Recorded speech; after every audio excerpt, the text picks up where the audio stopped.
Dạ. Dạ. Cái ơi nhỉ. Chào ba. Trời ơi, cái prang gì. Ngoa ba chmul pan mê đáy á chmul luôn. Cái ơi nhỉ chmul.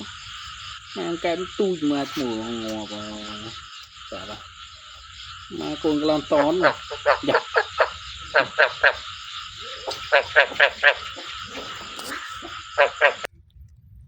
นี่คืออย่างนี้ปูนเนี่ยนะวะไอโยนี่ปันมาได้นี่โชยมาปูนดาวแล้วนี่ปูนนะนี่มุดจะได้นะนี่ปูนโชยมามือบานมาเลยตัดผ้าเราใส่บักตัดปูนใส่โกยจริงๆไงเดี๋ยวนะอย่างไปยังnè chơi mà còn cây và ni mệt thêm mà đi đó là chuột sắp ấy nè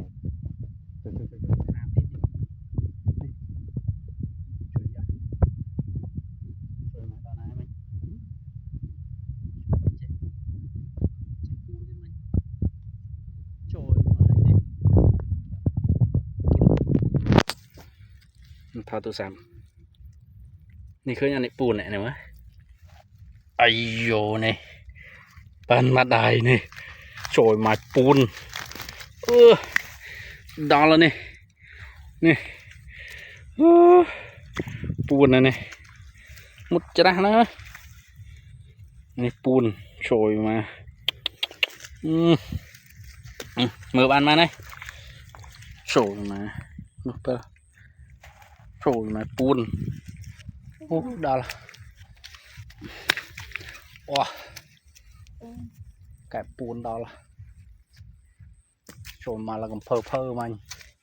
cái đạp bắt chung này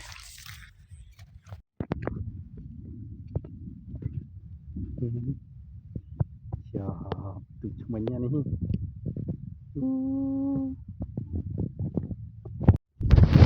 lại thật là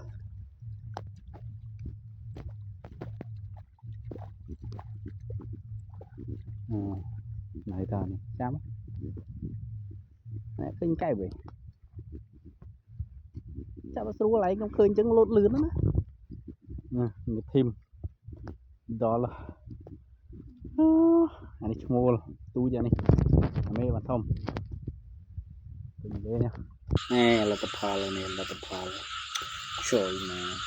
kẹt như cái bà đấy tô bà rồi mình lên nhá đi răng apa trời cái ơi nhỉ chào ba trời ơi cái prang gì ngoa ba chmul pan mê đáy á chmul luôn cái ơi nè chmul mang cái tu mà chmul ngoa ba chào ba mà con cái lon tón rồi dạ.